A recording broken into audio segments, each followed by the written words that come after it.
Imagina esto como si te sucediera a ti. Estás entrenando hiper motivado, sintiendo el poder en ti, sensación que se ha vuelto intermitente con el pasar de los años. Como si fuera una suerte del renacimiento de un poder oculto con el que antes tenías un vínculo más fuerte y lo podías invocar a voluntad. Cuando de repente suena una alarma ensordecedora y despistante, pues unos misiles pasarán cerca de donde estás, por lo que debes detenerte cerca de terminar esa última serie, todo agitado, e ir al búnker. ¿Qué hubieras hecho tú? ¿Cómo te hubieras sentido? Literalmente, esto me pasó hace unas semanas mientras nadaba, justo cuando terminaba la última serie, los últimos 25 metros, en donde pensaba, no me voy a rendir, es la última. They don't know me, son. Mientras ponía una música épica en el fondo de mi cabeza.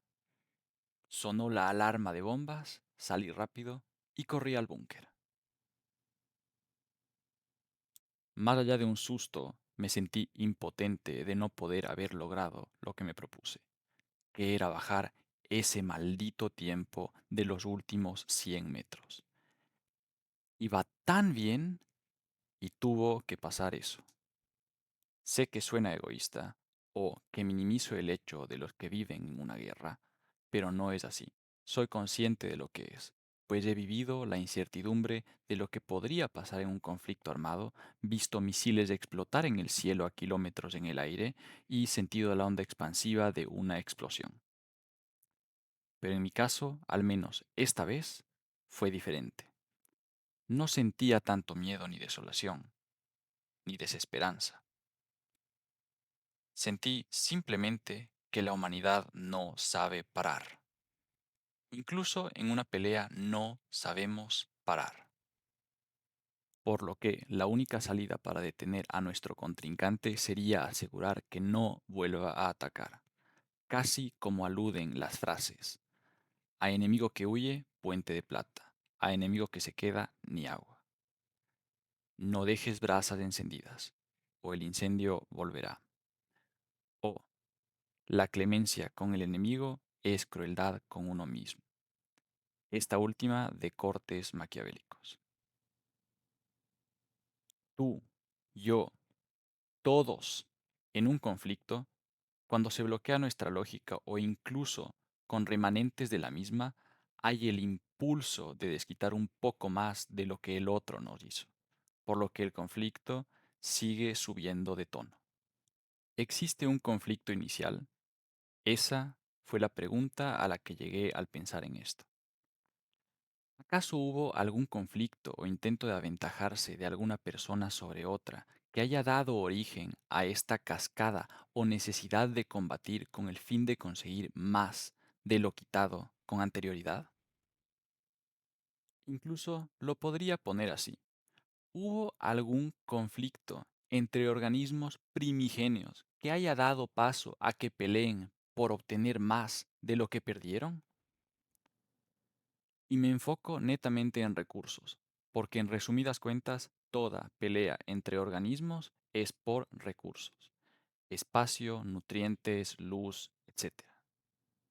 Obviamente esto suena a evolución, pues cada organismo se adapta para sobrevivir o, en este caso, para competir por recursos.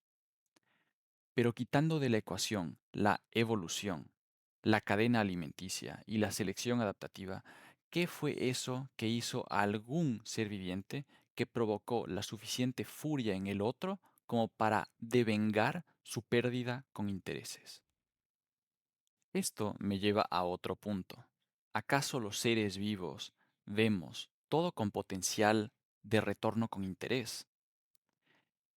En una pérdida no solo buscamos ser compensados por la misma, más gastos por perjuicio, también buscamos sacar un rédito e incluso, en la mayoría de ocasiones, dejar a la otra parte peor. Ejemplos de esto hay en todas partes.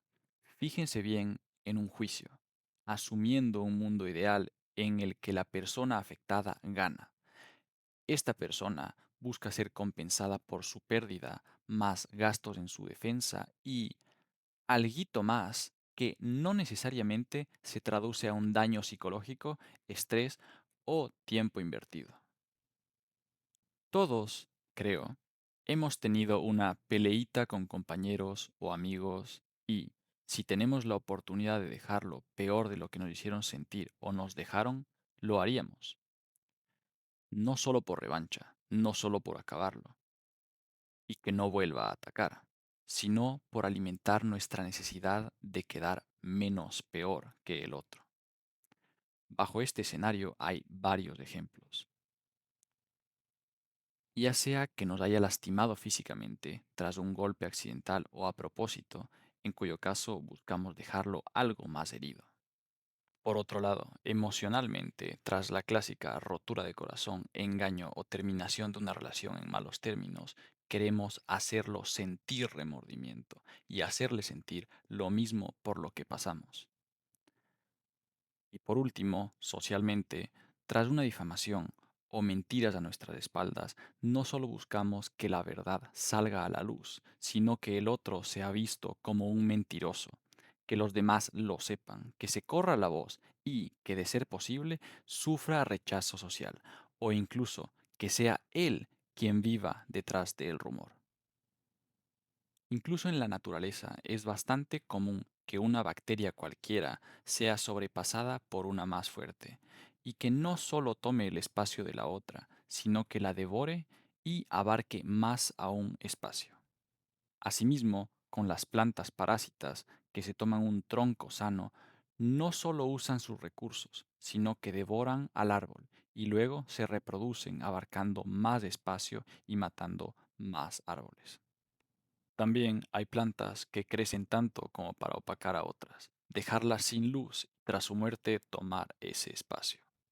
Con animales e insectos esto es menos evidente, pero sucede que una especie puede tomar el espacio de su agresora y posteriormente aniquilar o esclavizar a dicha especie, para después expandir más aún su dominio.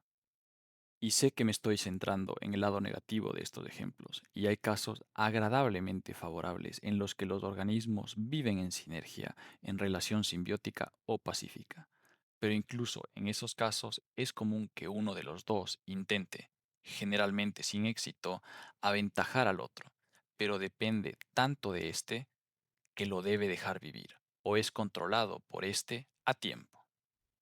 En estos casos, puntualmente en los que aplican a conflictos físicos, emocionales o sociales entre humanos, ¿será posible que sirvan a una adaptación de supervivencia para eliminar características desfavorables? Es decir, aquellas características que nos causaron daño y por ende son un peligro para la sociedad. ¿O es acaso que la codicia, una vez que ganamos en algo, nos inunda, nos hace sentir invencibles, que podemos sacar más y por ende ponemos más fichas en el juego, como si de blackjack se tratase? Solución: terminar con todo. ¿Acaso la solución sería que no exista vida? Porque básicamente en donde hay vida hay competencia por recursos y por ende conflicto, robo de recursos por uno, necesidad de recuperarlo y terminar con el ladrón por parte del afectado, más afectados dado que el ladrón tenía conexiones que ahora buscan vengar a su amigo, y así sigue la cadena. O reiniciar todo a un estado en el que todos tengan lo básico y nadie necesite más de lo que tiene. Pero incluso ahí es posible que alguna parte quisiera tener más, ya sea por previsión o placer. Ahora, ¿qué pasa si accidentalmente una parte toma más de lo que le corresponde y por eso se arma la guerra de nuevo? ¿Es acaso posible que haya sido así como el conflicto original se desató? Por un malentendido o imprecisión de tomar únicamente lo que le correspondía a una de las partes. En cualquier caso, y volviendo al tema, la única solución plausible para terminar con el conflicto parece ser que la vida no existiera, pues cuando solo lo inorgánico rige, no es físicamente posible sacar más provecho de otra parte y afectarla, pues simplemente no lo sienten, no reaccionan, no pelean por más. solo son objetos de procesos físicos en los que la materia y energía se transforman. Las estrellas sintetizan elementos y partículas, consumen planetas, colapsan, liberan energía y aumentan la entropía del universo. Los planetas y asteroides colisionan y se hacen fragmentos cada vez más pequeños, hasta llegar a polvo sideral. ¿Acaso hay otra solución? En teoría, las posibilidades cuando hablamos de opciones o respuestas a preguntas filosóficas o tontas son ilimitadas. Viendo una solución más positiva, la respuesta sería que la educación es la clave para que el conflicto deje de propagarse y no vuelva a generarse más. Obviamente, esto solo aplica a sociedades como la humanidad, en comparación a otras esferas en donde la comunicación es más complicada y compleja, como entre reinos animales y vegetales. Esto obviamente no aplicaría, al menos como yo lo veo, pero si alguien tiene una idea es libre de exponerla. En un escenario idealista, en una sociedad cuyos individuos fueran de fuertes convicciones y principios, no ética y moral, sino principios, seguidos de la educación y el conocimiento de las implicaciones de nuestras acciones para con otros, debería ser suficiente para evitar que desde ese punto en adelante todo conflicto se solucione y, en consecuencia, no dé pie a más conflictos. Ahora, vamos a hacer un ejercicio para este mismo caso, pero no tan ideal, en el que, para ejercer estos principios, sea necesario un sistema de control. Ahora, vamos a quitarle más idealidad aún y hacer que pueda haber individuos que se desvíen de este sistema funcional, para lo cual se incluyen agentes de control, que hagan valer estos principios e impongan multas y castigos a quienes se desvíen para corregir su accionar. Es así que, poco a poco, terminaremos con una sociedad como la actual. En conclusión, vivimos en una sociedad ideal que se ha desviado. En otras palabras, tras lo dicho anteriormente, lo que vivimos actualmente surge de un ideal, de cómo nos gustaría vivir. Surge de las buenas intenciones de querer hacer las cosas bien o mejorar lo que no lo está. Pero como de costumbre, habrá gente que no quiera o hará lo imposible por evitar que eso que nos llevará a ese mundo ideal no suceda. ¿Por qué? Puede ser simplemente porque no le conviene o, en referencia a lo anterior, simplemente carece de educación y conocimiento para saber empatizar con quienes están siendo afectados, porque sus problemas se salen de campos de vista, es decir, no lo siente. Aquí aplica el ojos que no ven, corazón que no siente. En conclusión, y en respuesta a la pregunta que motivó este video, ¿existe un conflicto inicial? La respuesta es tan desalentadora como decepcionante. Pues no lo sé, y dudo que alguien tenga la respuesta correcta, porque no sabemos exactamente si el origen de la vida depende o da origen al conflicto, o viceversa. El conflicto da origen a la vida. Lo cual me genera otra pregunta. ¿Será por eso que todo ser con voluntad compite por más? ¿O hubo una competencia original que desencadena que todo ser quiera o esté forzado a ir por más, incluso si ya se va por sobre otros? Volviendo a la pregunta, y por otra parte, muy probablemente ignoramos jerarquías más grandes o incluso espirituales que rigen el universo y por ende pasa lo que pasa.